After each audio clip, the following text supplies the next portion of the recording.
buenas noches. Bienvenidos a esta revisión de hemorragia digestiva baja. Gracias por acompañarnos. Recuerden que esta va a ser la última revisión de la jornada de temas quirúrgicos para posteriormente darle inicio a la charla sobre temas de nefrología y urología. Esperamos que nos acompañe próximamente. Listo. Entonces vamos a dar inicio a la revisión sobre el tema del sangrado digestivo bajo. En esta charla vamos a hacer un repaso entonces del concepto y las definiciones del caso. Vamos a tener en cuenta algunos datos epidemiológicos. Vamos a tener en cuenta algunos factores de riesgo y riesgos en la valoración inicial. ¿Cuál sería el momento ideal para realizar un estudio endoscópico y qué otros estudios podríamos usar para la mejor clasificación del origen del sangrado a este nivel? Vamos a hablar sobre causas de resangrado y cuándo reiniciar medicación. Esto haciendo énfasis principalmente en que vamos a ver que uno de los factores de riesgos asociados al sangrado digestivo bajo viene siendo el uso y el advenimiento de los anticoagulantes orales, tanto warfarina como los nuevos anticoagulantes y otra serie de medicamentos. Entonces, dentro de la definición vamos a encontrar que el sangrado digestivo bajo, si bien sabemos que antes se definía como el que era distal al ligamento de Treitz o al ligamento suspensorio del duodeno, con el desarrollo de nuevas tecnologías y clasificaciones del sangrado digestivo como superior, intermedio y bajo, pues ya consideramos que el sangrado digestivo como tal bajo, que es lo que respecta a este tema, origina más allá de la valla ileocecal, incluido el recto, y que es un sangrado que se manifiesta muy comúnmente con forma de hematoquexia. Si bien la hematoquexia no va a ser patognomónico del sangrado digestivo bajo, como vamos a ver posteriormente, sí es la forma más común de presentación para esta condición. Dentro de su etiología, epidemiología tenemos que resaltar que con el paso de los años la incidencia del sangrado digestivo bajo ha aumentado, incluso puede ser en algunas poblaciones más frecuente que el sangrado digestivo alto. Las poblaciones están haciendo más seniles, más ancianas, se exponen a más comorbilidades, se requieren otros tratamientos que a lo mejor antes no había necesidad de usarlos o no existían, y se está viendo cómo el sangrado digestivo bajo empieza entonces incluso como una manifestación secundaria a una condición que el paciente, digamos, no sabía que tenía. Un ejemplo muy puntual: pacientes muy ancianos con enfermedades coronarias a los que se les empieza una antiagregación dual y nos llegan a urgencias porque están con un sangrado digestivo bajo, primer episodio de manifestación de un sangrado, y hacemos estudios y nos encontramos con que ese paciente muy seguramente tenía un proceso tumoral a nivel del colon. Se dice que los casos van entre 33 y el 87 casos por 100.000 habitantes y continúa siendo una causa importante de hospitalización en general. Dentro de los factores de riesgo, como ya les he nombrado, los medicamentos cogen un papel importante, principalmente los AINES, el uso de antiagregantes plaquetarios, tanto la aspirina como los inhibidores del P2Y12 y obviamente los anticoagulantes, que más adelante vamos a hablar de esto. Pero también tenemos que entender que los pacientes con edad avanzada, los pacientes con enfermedad inflamatoria intestinal o que tienen varias comorbilidades que se pueden resumir con el índice de Carlson, donde un puntaje más alto nos va a hablar de desenlaces menos favorables a la hora de manifestación de un sangrado digestivo bajo, alteraciones en la hemostasia y antecedentes de cirugía reciente. Principalmente, y en el contexto de este tema, hacer mucho énfasis en la historia de manejo reciente de sangrado digestivo bajo, por ejemplo, después de una resección de un pólipo. Para la etiología, encontramos que la enfermedad diverticular y la diverticulosis sigue siendo como la principal causa de sangrado digestivo bajo. Como pueden ver ahí, tiene un porcentaje de casos mucho más alto que el resto de las manifestaciones. Recordemos que esas diverticulosis o los divertículos, al ser como esas eventraciones de la pared del colon, casi siempre dentro de su anatomía por los lugares por donde penetran los vasos que irrigan la pared del colon, pues hace que se pueda llevar a cabo un proceso de hemorragia importante. No estamos hablando como tal de la diverticulitis y continúa siendo raro que la diverticulitis produzca un sangrado importante, pero la diverticulosis sí se puede manifestar como un sangrado en el 20% de los casos y en el 80% de los casos se puede autolimitar, por lo que es importante tener presente esto. Otras de las condiciones que se asocian con sangrado digestivo bajo son todo el espectro de las colitis.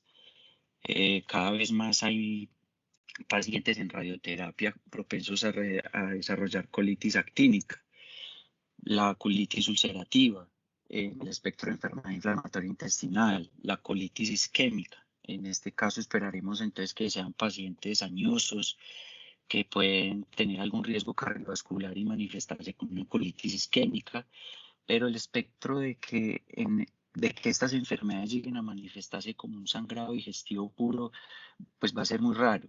Entonces vamos a ver que si bien va a ser parte de un conjunto de síntomas, es muy raro que sea un evento aislado. Obviamente el cáncer de colon, y como en el ejemplo que les puse inicialmente, eh, puede sangrar. Son pacientes que pueden no saber que tenían un cáncer de colon o no tenían síntomas constitucionales, se antiagregaron y hacen un primer episodio de sangrado digestivo bajo. Este va a ser la manifestación en el 10% de los pacientes con cáncer mayores a 50 años y realmente el sangrado va a ser porque esa mucosa fiable, ulcerativa o una masa con la deposición va a sangrar y se va a lastimar y en el contexto más aún de uso de antiagregantes o anticoagulantes, pues va a sangrar mucho más fácil. Las angiodisplasias pueden ser una causa de sangrado digestivo bajo, aunque más comúnmente se manifiestan como escenarios de anemias crónicas y déficit y hemoglobinas bajas que no logramos controlar en los pacientes con dieta, a no ser de que se manifieste con un sangrado importante, muy común en pacientes con enfermedad renal crónica o algunas otras malformaciones arteriovenosas. Dentro de la valoración inicial tenemos que tener en cuenta que, como en cualquier escenario de sangrado, en cualquier parte de la economía corporal, la valoración inicial coge una importancia grande, ¿cierto? Nosotros primero tratamos del paciente y lo estabilizamos en la medida de que vamos pensando paralelamente qué va a ser lo que vamos a estudiar y analizar en ese paciente. ¿Qué factores de alarma debemos tener en cuenta en el contexto del sangrado digestivo bajo? Pues no es muy difícil aclarar este punto, ¿cierto? Pacientes taquicárdicos que se presentan con hipotensión o de shock, los pacientes que tienen un sangrado importante y evidente clínicamente, no importa que estemos entrevistándolo y se vea bien, tranquilo, pero si presenciamos una o dos deposiciones de alto volumen o un sangrado franco, pues sabemos que en cuestión de minutos puede ese paciente ser muy diferente. Pacientes que requieran durante la reanimación al menos 2 unidades de sangre o que en una observación de 24 horas documenten una disminución de su valor de hematocrito más del 20%, nos deben a prender las alarmas. Una rectorragia recurrente después de 24 horas de estabilidad clínica y que si acompaña descenso del hematocrito, también nos debe hacer pensar en un sangrado muy importante. Cuando nosotros abordamos un paciente con sangrado digestivo bajo, tenemos que, a la par de hacer una atención inicial y evaluar el riesgo, ¿cierto? Para lo cual nos vamos a basar, incluso podemos usar el índice de choque para prevenir y ajustar bien el tratamiento de reanimación. Tenemos que empezar a formar una historia clínica y esto es muy importante porque como vamos a ver durante esta charla, los pacientes con ciertas comorbilidades pues nos van a orientar a nosotros sobre la causa posible del sangrado. Entonces, si yo tengo un paciente que tiene antecedentes de hepatopatía, cirrosis, abuso de alcohol, debería pensar y hacer el interrogante, ¿será que ese sangrado digestivo bajo realmente es porque tiene un sangrado variceral? Sí. Recordemos que el 15% de los sangrados digestivos altos se pueden manifestar con hematoquesia franca, pero el paciente también nos puede orientar sobre cirugías previas, resección de pólipos previos, estudios colonoscópicos previos que nos orienten sobre si el sangrado es superior o inferior. Asimismo, el uso de fármacos, los antiagregantes, los AINES, los esteroides por uso prolongado. El abuso del alcohol y los narcóticos también se han asociado con episodios de sangrado digestivo bajo. Muy importante, ya que estamos hablando de este sangrado a este nivel anatómico, el paciente que se ve consumido, que se ve caquético, con pérdida de peso, con o sin diarrea, es muy importante pensar que puede tener una condición a nivel inferior como causa del sangrado. Y en el examen físico, aunque va a ser tedioso y pues es nuestra obligación, aunque siempre vamos a buscar quien lo haga por nosotros, no es el punto, no es el mensaje que quiero dejar, sino la importancia de hacer el tacto recto. Vemos por práctica y por experiencia que los pacientes le dicen diarrea a todo lo que es una deposición anormal para ellos. Pero cuando alguien se anima y hace el tacto rectal, se lleva la sorpresa de que esa diarrea era melenas o que era rectorragia franca. Esto es muy importante porque vamos a ver que si bien las melenas nos hacen pensar en un foco de sangrado digestivo alto en la mayoría de los escenarios, se ha documentado sangrados en colon derecho ascendente asociados a un tránsito intestinal lento que pueda producir una manifestación tipo melenas. Y lo mismo para la hematoquexia, como ya lo había dicho, 15% de los sangrados digestivos altos, cuando el sangrado es mayor a 1 litro, por lo general, asociado a un tránsito intestinal rápido, puede producir una manifestación como hematoquexia. Entonces, tenemos el paciente ya en observación, tenemos una historia clínica y nosotros vamos al paso siguiente que va a ser evaluar el riesgo que tiene ese paciente y el riesgo va encaminado a determinar qué probabilidades tiene de hacer desenlaces adversos respecto al motivo de consulta. Entonces, no todo paciente con sangrado digestivo bajo requerirá estudios intrahospitalarios tipo endoscópicos. Algunos requerirán, obviamente, estudios. Y acá es donde aparecen escalas de puntaje como el Oakland. Todavía se habla del Oakland como un puntaje muy favorable a la hora de nosotros determinar la probabilidad de resultados adversos. Es un puntaje que, si bien yo me atrevería a decir que si no fuera por el valor de la hemoglobina, lo podríamos extrapolar incluso a la clasificación de los pacientes desde triaje, porque en cuenta tiene unos predictores que van desde la mano de la edad, el género, si tiene historia previa o no del sangrado digestivo bajo, lo que vamos a encontrar en el tacto rectal, la frecuencia cardíaca y el valor de la presión arterial sistólica. Pero pues ya le agregan un valor de hemoglobina, entonces de ahí ya nosotros podríamos decir que ese paciente se ingresa para estratificar lo mejor, evaluar lo mejor y definirle posteriormente el alta. También está la escala que tiene como valor de sensibilidad y eficacia muy parecido a la del Oakland, que es la del SHAME, en la cual se incluye no solo los valores de presión arterial, sistólica, el pulso, sino también si el paciente usa o no usa antiagregantes y anticoagulantes.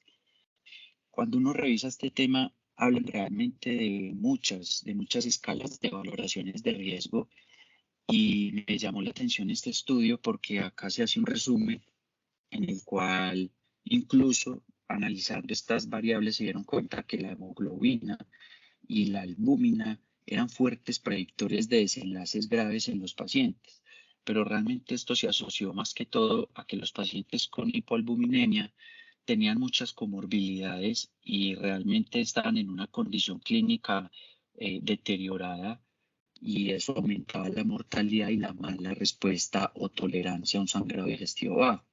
Pero entonces, por ejemplo, les voy a compartir una de las conclusiones y fue que, por ejemplo, la clasificación de Sen-Gupta, tanto como la Oakland, tenían un valor fuerte para determinar el sangrado como grave o no grave.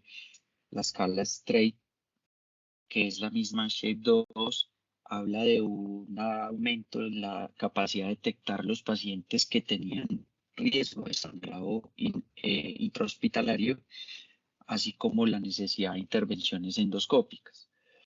La Oakland también se encontró que al asociarse con episodios más graves de sangrado, pues iban a requerir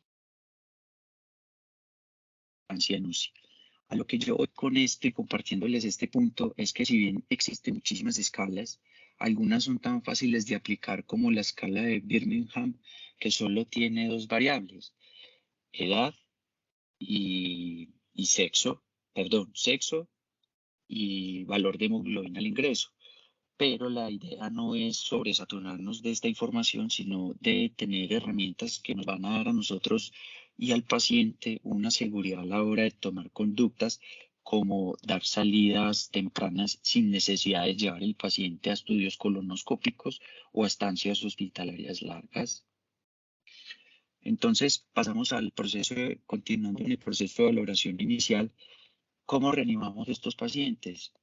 Las recomendaciones basadas en las guías de práctica clínica que les documento acá, donde dicen que si bien pues, la terapia inicial va a ser terapia con cristaloides, la decisión que nosotros vamos a tomar de usar los derivados, de transfundir hemoderivados, perdón, va a ir encaminada más que todo a metas restrictivas. Hay estudios que comparan las medidas de reanimación libres versus las restrictivas y se vio que nos impactaba fuertemente en la mortalidad de los pacientes. Pero esto hay que extrapolarlo a varios escenarios, ¿cierto?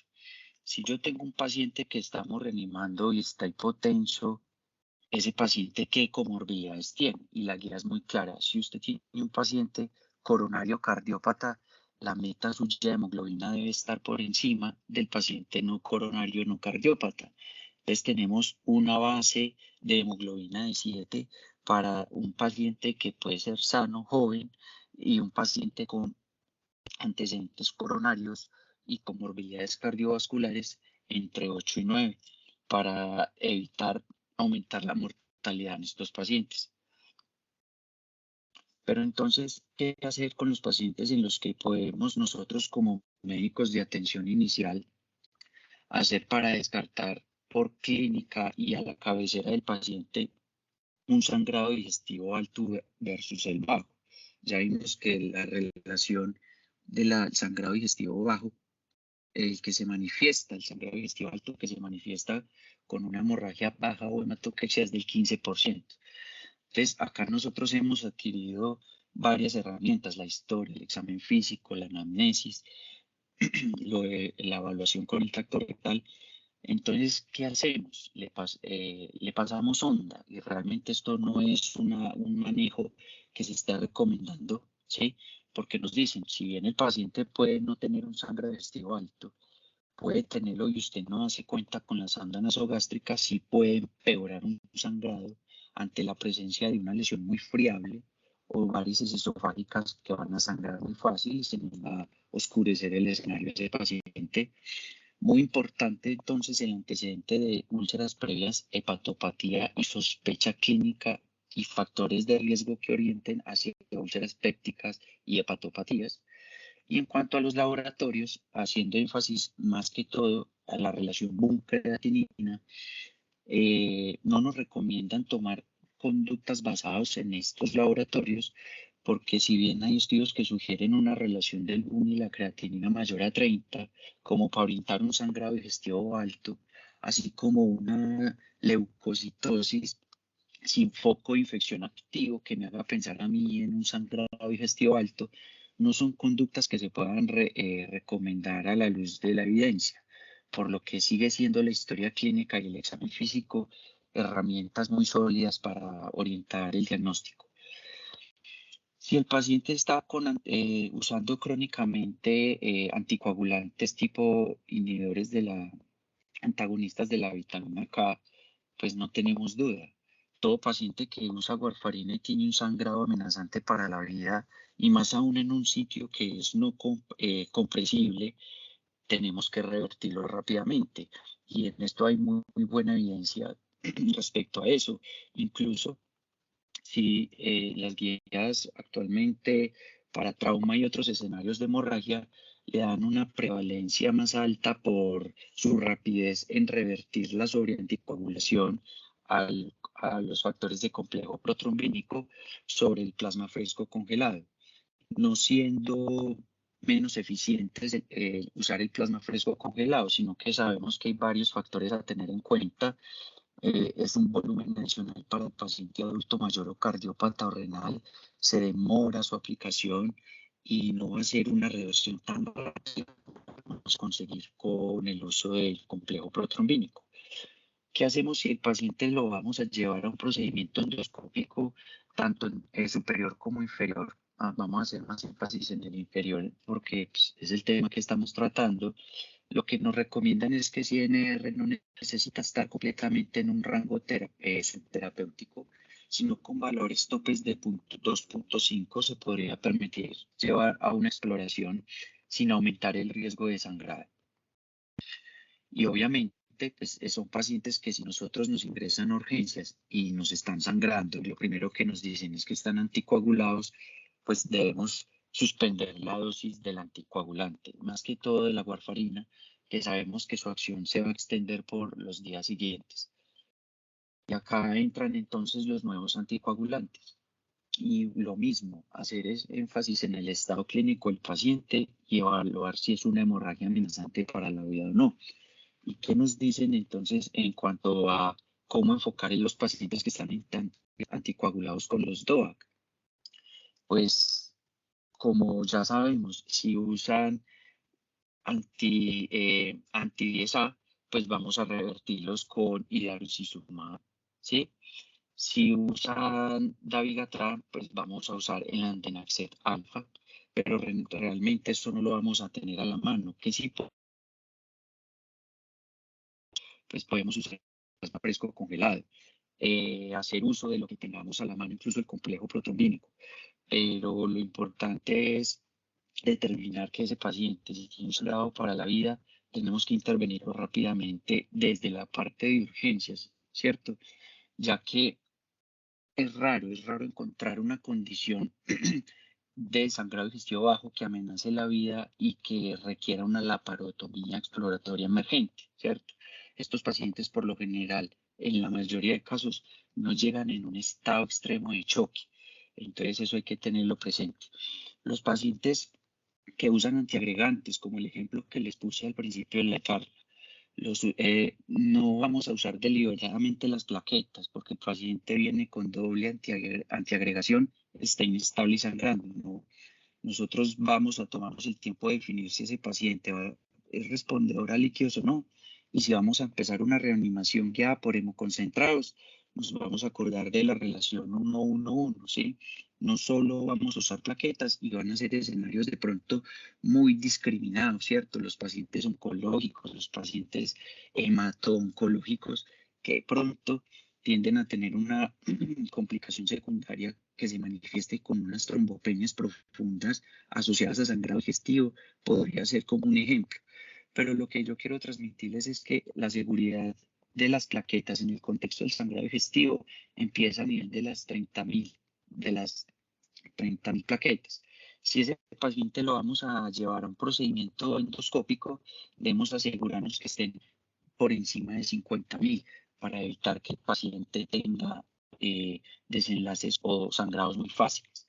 ¿Y qué hacemos entonces con los pacientes que tienen ese riesgo cardiovascular, digamos, que debutan con un sangrado digestivo bajo y que están tomando aspirina e inhibidores del P2Y12, como el clopidogrel? Realmente esto se va a extrapolar directamente a la forma como el paciente llega a urgencias, cómo ingresa ese paciente. De entrada, pues debemos suspenderlos, ¿sí? En ese momento prima la vida del paciente por una condición que es diferente, pero tenemos que empezar a hacer un enfoque multidisciplinario porque debemos determinar el mejor tiempo para empezar otra vez la protección de de iniciar la antiagregación dual, si es el caso. Como habíamos evaluado en la semana pasada en el sangrado digestivo alto, a la fecha los agentes antifibrinolíticos no han sido beneficiosos en el contexto del sangrado digestivo, tanto superior como inferior. Entonces, quiero compartirles con ustedes este estudio que me pareció muy vasto porque incluía casi 12.000 personas en las que se justificaba usar el ácido tranexámico en unas dosis muy altas, incluso mayores a las que se usaba en trauma, ¿sí? Para explicando el hecho de que esos pacientes tenían una probabilidad muy alta de sangrados con desenlaces graves o resangrado durante la hospitalización.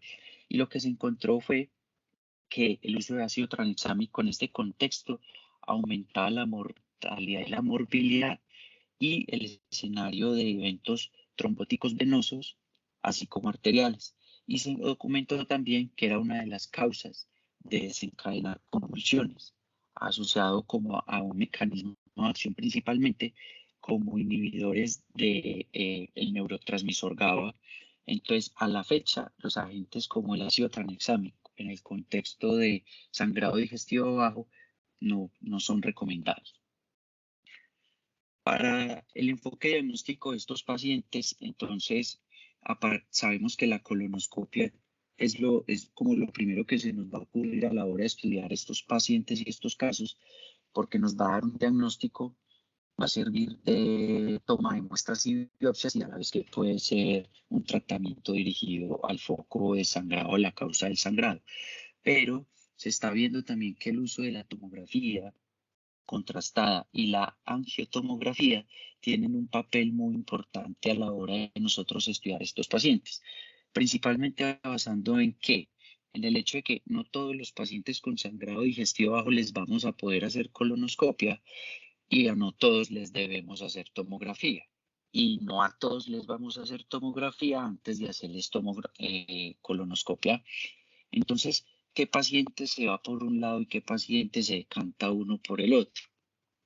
Lo que se puede documentar o lo que entendí revisando este tema es que los pacientes que tienen un sangrado digestivo activo menor a 4 horas y luego de que nosotros logremos compensar ese estado clínico, se podrían beneficiar de una tomografía contrastada en la que yo voy a evaluar la extravasación de contraste para finalmente aumentar el rendimiento y la ubicación del sangrado cuando realice la colonoscopia.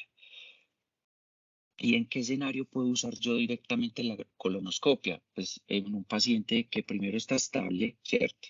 Segundo, que debe tener algún grado de preparación, sea, como vamos a ver más adelante, no es tan eficiente un sangrado profuso a nivel del sangrado del colon o el tracto digestivo bajo, encontrar la causa del sangrado con una colonoscopia como primer acto, por lo que sumar estas dos técnicas nos puede ayudar mucho. ¿Y qué pacientes se llevarían entonces arteriografía y embolización ultraselectiva? Entendiendo que entre más distal y sea la embolización, menos riesgo de complicaciones como las isquemias intestinales y las úlceras por isquemia. Lo mismo, se ha demostrado que si yo llevo los pacientes en un lapso de tiempo muy rápido o menor a 4 horas, que tienen un sangrado digestivo activo bajo, la tomografía puede ayudarme a escalar el paciente directamente a una arteriografía. O ya cuando agotamos el recurso y la terapia a través de colonoscopia, pues debemos escalar un peldaño más en complejidad de manejo y llevar el paciente a la arteriografía. Entonces, ¿en qué momento sería ideal hacer la colonoscopia?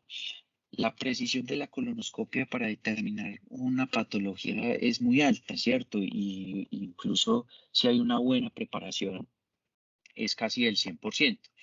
Pero entonces lo que tenemos que clasificar es, ¿se la vamos a hacer antes de 24 horas o antes de 48 horas o nos vamos a extender de manera tardía más allá de 48 horas hasta 96 horas para hacer el estudio.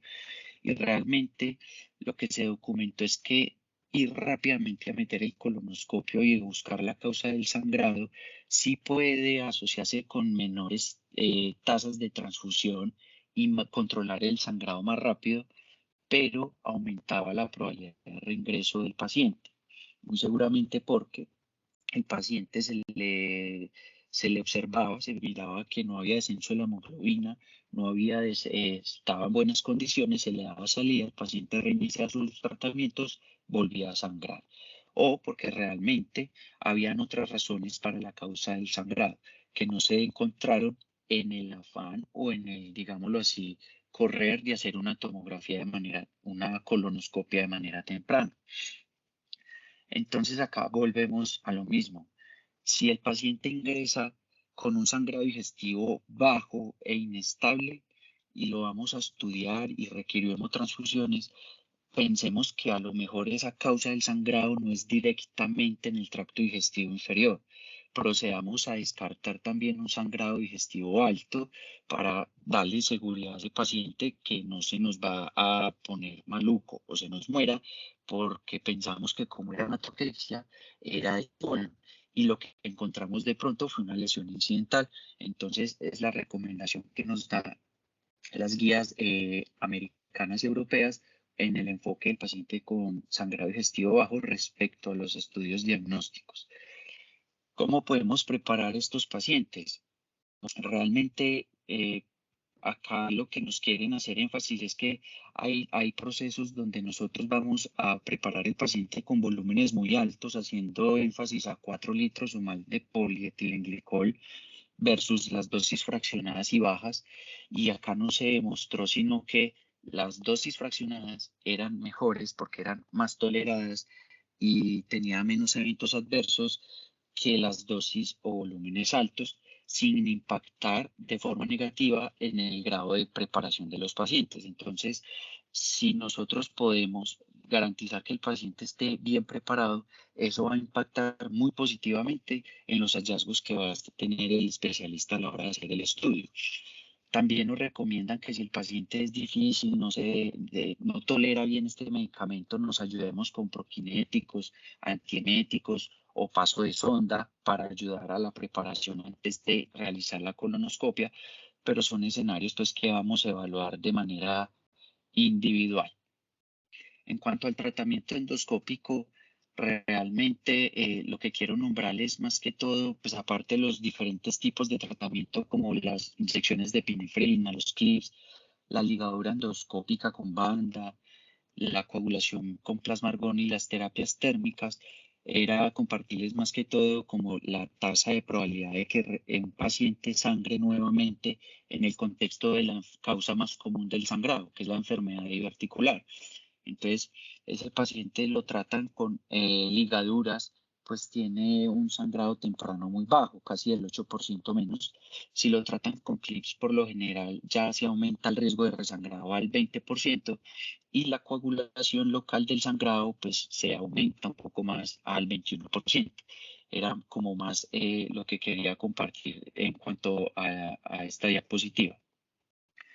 En cuanto al sangrado recurrente o la recurrencia del sangrado, tenemos que los pacientes que debutan con un sangrado digestivo bajo tienen una recurrencia casi del 14% con una mediana de 3 días para manifestar nuevamente un sangrado y que los factores de riesgo se asocian directamente con el estado clínico en el que ingresa el paciente, la edad avanzada y la carga de comorbilidades que el paciente tenga, ¿cierto? También hablamos del estado nutricional. Pacientes que no están bien en un estado nutricional tienen más riesgo de aumentar la probabilidad de resangrado luego del egreso o que sea un sangrado de origen diverticular. Y esto tiene una incidencia acumulada en años. Entonces, en el primer año, después del egreso, yo voy a tener un riesgo casi del 5% para manifestar nuevamente un sangrado. A los 2 años se escala casi al 9% y a los 5 años un 15,7%. Entonces, ¿cuáles son los cuando reanudamos nosotros la terapia anticoagulante y los antiagregantes en los pacientes. Entonces, estos pacientes tienen riesgo de hacer daños de su patología coronaria porque nosotros le quitamos los antiagregantes, entonces los stent, el bypass, todo nos puede complicar esto un sangrado digestivo bajo, pero tenemos que tener la precaución y ojalá la recomendación nos dice no extendernos más allá de 5 días luego de que el paciente haya controlado su causa de sangrado para retomar los antiagregantes. Si el paciente toma ASA como preventor, como una prevención primaria, debemos educarlo y decirle que pues, realmente no se va a beneficiar de eso para la parte cardiovascular en la mayoría de los casos, pero si ya manifestó un sangrado digestivo bajo, entonces no lo debe seguir usando. Suspender los AINES, tal cual si estuviéramos abordando un paciente con sangrado digestivo alto por una úlcera.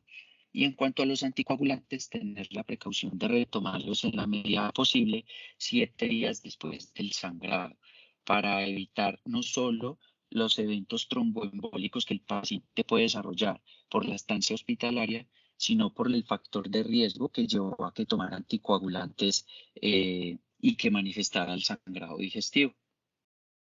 Eso es como el tema que tenía para comentarles hoy. Gracias por acompañarnos y quedo atento a cualquier duda.